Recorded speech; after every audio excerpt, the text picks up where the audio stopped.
देखिए, फिलॉसफी का एक सूत्र है, मेरा अपना सूत्र तो ये है, आपको किसी भी समय के किसी भी फिलोसफर को समझना हो, उस समय की परिस्थितियां थोड़ा समझ लीजिए, आप पाएंगे वो फिलोसफर वही बोलेगा जो उसकी परिस्थितियां उससे बुलवा रही होंगी।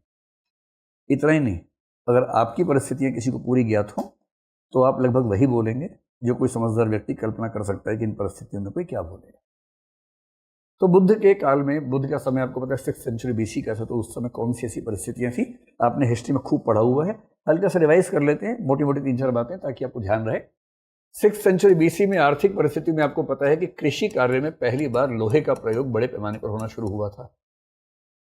और लोहे का प्रयोग होने से सबसे पहले एक दो परिणाम क्या हुए थे? एक तो खेती की जमीन बढ़ गई थी, क्योंकि अब काट सकते हैं जंगलों को, है ना।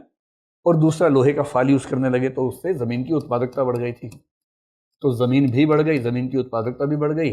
गंगा यमुना के आसपास सब सारा काम कर रहे हैं, पानी है ही जमीन में, सिंचाई होती ही है, और इसलिए कुल मिला के जो उत्पादन है कृषि का बहुत ज्यादा बढ़ गया है। कृषि जैसी किसी समाज में शुरू होती है ना, पहली बार परमानेंट सेटलमेंट होना शुरू होता है, वरना लोग तो खाना बदोश होते हैं। अब कृषि है तो लोग स्थायी रूप से रहने लग जाते हैं, वहीं बस जाते हैं, घर बनाने लगते हैं, गांव बनाने लगते हैं। अब ये सब हमारे देश में उत्तर भारत के क्षेत्र में शुरू हो गया था। अब उत्पादन जब बढ़ा तो सीधी सी बात है, उत्पादन बढ़ेगा तो सरप्लस बचेगा, यानी कि अधिशेष बचेगा। अधिशेष का मतलब ये कि जो हमने कंज्यूम किया उसके बाद बहुत सारा बच गया है। जब बहुत सारा बच गया है, इस किसान के पास चावल बचा है, उस किसान के पास मान लीजिए गेहूं बच गया है, उसके पास बाजरा बच गया है, उसके पास कपास बच गया है, तो ये क्या करेंगे? या तो बार्टर करेंगे, या चाहेंगे ऐसे सेंटर्स बने जहां पर खरीद बेच हो सके। वो सेंटर्स जो बनेंगे उसको हम क्या बोलते हैं? अर्बन सेंटर्स बोलते हैं। तो जिसको हम भारत के इतिहास से सेकंड अर्बनाइजेशन कहते हैं, वो इस समय होना शुरू हुआ और शहर बनने शुरू हो गए। उन शहरों में बाजार बनने शुरू हो गए, उन बाजारों में लेन देन होना शुरू हुआ, खरीद फरोख्त होने शुरू हुई, बेचना शुरू हुआ।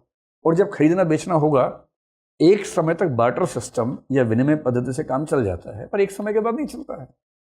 तो ये आप चावल लेके घूम रहे हैं और जो बेच रहे हैं वो भी चावल लेके घूम रहे हैं, सब चावल लेके घूम रहे हैं, तो कैसे व्यापार होगा? तो अंत में फिर होता है कि भाई कोई एक ऐसा सांकेतिक वस्तु हमारे पास हो जिसकी मदद से हम व्यापार कर सकें, और इसको बोलते हैं मुद्रा। और इसी समय मौद्रिक अर्थव्यवस्था की शुरुआत भारतीय इतिहास में होनी शुरू हुई। तो बुद्ध का समय इकोनॉमिक्स की दृष्टि से बहुत ही तूफानी समय था। पहली बार सरप्लस, पहली बार अमीरी, बड़े बड़े शहरों में रंगशालाएं, नृत्यशालाएं, ये वो, बहुत सारे पब और वो सब बनने शुरू हो गए थे। युवा लोग एकदम मस्त हुए पड़े थे कि शहर में जो बात है वो बात गांव में थोड़ा ना होती है। और मुद्रा भी आ गई थी, लोग मुद्राएं ले लेके घूम रहे हैं, और ये एक नया माहौल था।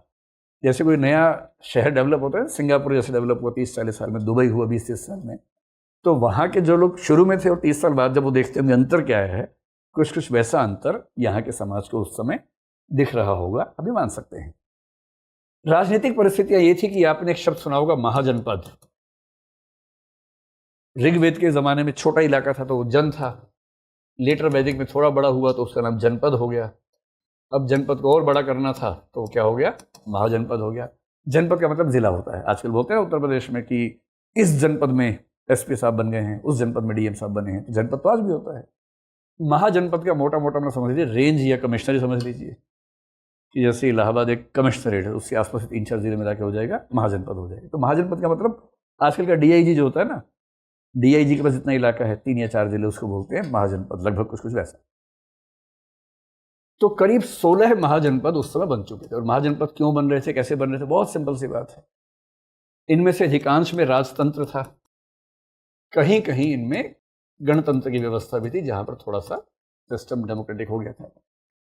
राजाओं की शक्तियां बढ़ रही थी। क्यों बढ़ रही थी? सिंपल सी बात है, आमतौर पर इकोनॉमिक्स से ही चीजें डिसाइड होती है काफी हद तक। यहां भी दिख रहा था, जब अधिशेष उत्पादन हुआ, खूब खरीद बेच होने लगा, नगर बनने लगे, जब आर्थिक क्रियाएं बहुत ज्यादा होंगी तो उससे क्या होगा? कर मिलेगा।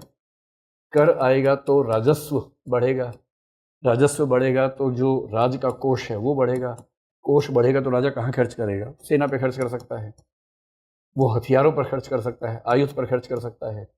और जैसे जैसे सेना और हथियार बढ़ेंगे वैसे वैसे क्या बन जाएगा? डोनाल्ड ट्रंप बन जाएगा कि सारी दुनिया का मालिक मैं हूं, बादशाह मैं हूं, जिसको मन करेगा मार दूंगा भाई। ऐसी ताकत बढ़ती है ना। जनपद से महाजनपद बनना, और अमेरिका का ये कहना कि ग्रीनलैंड भी हमारा है, वेनेजुएला भी हमारा है, ईरान भी हमारा है, इसमें कोई अंतर थोड़ा है। सत्ता जितनी बड़ी होती जाती है और सत्ता के पास जितने संसाधन इकट्ठे होते हैं, सत्ता चाहती है और बढ़ जाऊं मैं। आज से 100 साल बाद मंगल ग्रह पे युद्ध होंगे कि मंगल का ये इलाका मेरा है, ये इलाका तेरा है, क्योंकि भूख कहाँ खत्म होती है।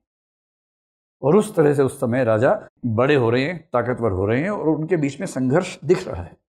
और महाजनपद के समय में एक नया सा ट्रेंड है हमारे पॉलिटिकल सिस्टम का, जिसका असर याद रखिएगा। ये महाजनपदों का छोटा सा एक नक्शा है, आप लोग तो जानते ही हैं, कहने की बात ही नहीं है।